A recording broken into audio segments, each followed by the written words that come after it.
ನಮಸ್ಕಾರ ಸ್ನೇಹಿತರೆ. ಇವತ್ತಿನ ವಿಷಯ ಏನಂದರೆ ಒಂದು ತುಂಬ ಇಂಪಾರ್ಟೆಂಟ್ ವಿಷಯ. ಇದು ನೀವು ಕೇಳಿರ್ತೀರ, ಎಲ್ಲ ಕಡೆ ಕೇಳಿರ್ತೀರ. ಬಸ್ಸಲ್ಲಿ ಹಾಕಿರ್ತಾರೆ, ಎಲ್ಲರೊಂದು ಆಟೋ ಹಿಂದೆ ಬರೆದಿರ್ತಾರೆ. ತುಂಬ ಚೆನ್ನಾಗಿದೆ ಆ ಲೈನು. ಏನಂದರೆ, ನಾವು ನಮ್ಮ ಜೀವನದಲ್ಲಿ ಹೆಂಗಿರಬೇಕು ಅಂತ ಎಲ್ಲರೂ ಇರ್ತೀವಿ, ಹೆಂಗೂ ಇರ್ತೀವಿ. ಬಟ್ ಈ ಲೈನ್ ಇದೆಯಲ್ಲ, ಈ ಲೈನ್ ತುಂಬ ನನಗೆ ಇಷ್ಟ ಆಯಿತು. ಏನಂದರೆ, ನಿಮ್ಮ ಜೀವನವೆಂಬುದು ಇನ್ನೊಬ್ಬರನ್ನು ಮೆಚ್ಚಿಸಲು ಅಥವಾ ನಾಟಕವಾಡಲು ಅಲ್ಲ, ಅದೊಂದು ಬದುಕುವ ರೀತಿಯಾಗಿರಬೇಕು. ಎಷ್ಟು ತುಂಬ ಅತ್ಯುತ್ತಮವಾಗಿ ಬರೆದಿದ್ದಾರೆ ನೋಡಿ.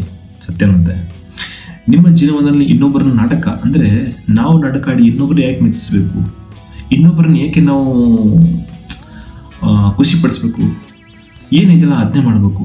ಅದನ್ನ ಬಿಟ್ಬಿಟ್ಟು ನಾವು ಇನ್ನೊಬ್ಬರು ನಮ್ಮನ್ನು ಇಷ್ಟಪಡ್ತಾರೆ ಅಂತ ಬಿಟ್ಟು ನಾವು ಒಂಥರ ಮುಖವಾಡ ಹಾಕೊಂಡು ಬದುಕೋದು, ಆಮೇಲೆ ಅವ್ರ ತಕ್ಕಂಗೆ ನಾವು ಬದಲಾಗೋದು, ಅವ್ರ ಭಾವನೆಗಳ ತಕ್ಕಂಗೆ ನಾವು ಅವ್ರ ಥರ ಆ್ಯಕ್ಟ್ ಮಾಡೋದು, ಇದೆಲ್ಲ ಇಲ್ಲ. ನಿಮಗೆ ದೇವರು ನನಗೆ ಅಂತ ಒಂದು ಕೊಟ್ಟಿದ್ದಾನೆ, ಒಂದೇನೋ ಒಂದು ವಿಷಯ ಕೊಟ್ಟು ಕಳಿಸಿರ್ತಾನೆ ಭೂಮಿಗೆ, ಒಂದು ಕೆಲಸ ಕೊಟ್ಟು ಕಳಿಸಿರ್ತಾನೆ. ಓಕೆನಾ? ಅದನ್ನು ಮಾಡೋಕ್ಕಿಲ್ಲ ನಾವು. ಅದನ್ನ ಬಿಟ್ಬಿಟ್ಟು ಬೇರೆ ಹೆಂಗೆ ಮೆಚ್ಚಿಸ್ಕೋಬೇಕು, ಅದನ್ನ ಬಿಟ್ಟು ದೇವರನ್ನ ಮೆಚ್ಚು ಹೆಂಗಂದರೆ, ಧ್ಯಾನ ಮಾಡಿ ಕೂತ್ಕೊಂಡು ನೀನು ಒಳಗಡೆ ಅರ್ಥಕೋ.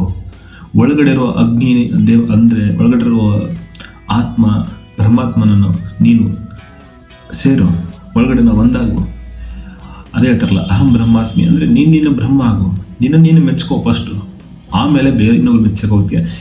ಈ ಪ್ರಪಂಚದಲ್ಲಿ ಇಲ್ಲಾಗಲಿ, ಈ ಜಗತ್ತಲ್ಲೇ ಆಗಲಿ ಯಾರೂ ಪರ್ಫೆಕ್ಟ್ ಅಲ್ಲ. ಎಲ್ಲರೂ ಒಂದೊಂದು ಕೊರತೆ ಇದೇ ಇರುತ್ತೆ. ಹಾಗಂತ ನಾನು ಎಲ್ಲನೂ ಇದು ಮಾಡ್ತಾಯಿಲ್ಲ, ಬಟ್ ಹೇಳ್ತಾ ಇರೋದು ಸತ್ಯ. ಎಲ್ಲರೂ ಒಂದು ಕಡಿಮೆ ಇದ್ದೇ ಇರುತ್ತೆ, ಒಂದು ಹೆಚ್ಚಿರುತ್ತೆ. ಇದ್ದಾಗ ಅದನ್ನೆಲ್ಲ ನಾವು ನೋಡಿಕೊಂಡು ಅವನಲ್ಲಿ ಹೆಚ್ಚಿದೆ, ನಾನೆಲ್ಲ ಕಡಿಮೆ ಇದೆ, ಕಂಪ್ಯಾರಿಸನ್ ಮಾಡಬಾರ್ದು. ನನಗೆ ಅಂತ ಒಂದು ಪರ್ಟಿಕ್ಯುಲರ್ ಆಗಿ ಒಂದು ದಾರಿ ಇದೆ, ಆ ದಾರಿಯಲ್ಲಿ ಹೋಗ್ಬೇಕು. ಯಾಕಂದರೆ ದೇವ್ರು ನಮಗೆ ಒಂದು ಅಂತ ಮಾರ್ಗ ಸೂಚಿಸ್ಬಿಟ್ಟಿರ್ತಾನೆ. ನಾನು ಬಿಟ್ಬಿಟ್ಟು ಇಲ್ಲ ನಾನು ಇಲ್ಲಕ್ಕಿರಲಿ, ನಾನು ನೀರಲ್ಲೇ ಬದುಕ್ತೀನಿ ಅಂದರೆ ಆಗುತ್ತಾ? ಮೀನನ್ನು ನೀರಲ್ಲೇ ಬದುಕಬೇಕು, ನಾವು ಹೊರಗಡೆ. ಅಂದರೆ ನಮಗೆ ಒಂದು ದಾರಿ ಇರುತ್ತೆ, ಯಾರನ್ನೂ ಮೆಚ್ಚೋದಿಲ್ಲ. ನಮ್ಮ ಪಾಡಿ ನಾವು ಇರೋದು, ಆದಷ್ಟು ಒಳ್ಳೆ ವಿಚಾರ ಮಾಡೋದು, ಒಳ್ಳೆ ಮಾತುಗಳು ಕೇಳೋದು, ಆದಷ್ಟು ನಮ್ಮ ಕೈಲಿ ಎಷ್ಟು ಒಳ್ಳೆದಾಗುತ್ತೆ ಅಷ್ಟು ಒಳ್ಳೇದು ಮಾಡೋದು. ಈ ಥರ ಎಲ್ಲ ಒಳ್ಳೆ ವಿಚಾರ ಮಾಡ್ಕೋತಿದ್ರೆ ತಾನೇ ಒಳಗಡೆ ಎಲ್ಲ ಶುದ್ಧ ಆಗುತ್ತಾ, ಪರಿಶುದ್ಧ ಆಗುತ್ತಾ. ಆವಾಗ ಒಂದು ನಿಮಗೆ ಒಳ್ಳೆದಾಗ್ತಾ ಹೋಗುತ್ತೆ ಜೀವನದಲ್ಲಿ. ಧನ್ಯವಾದಗಳು.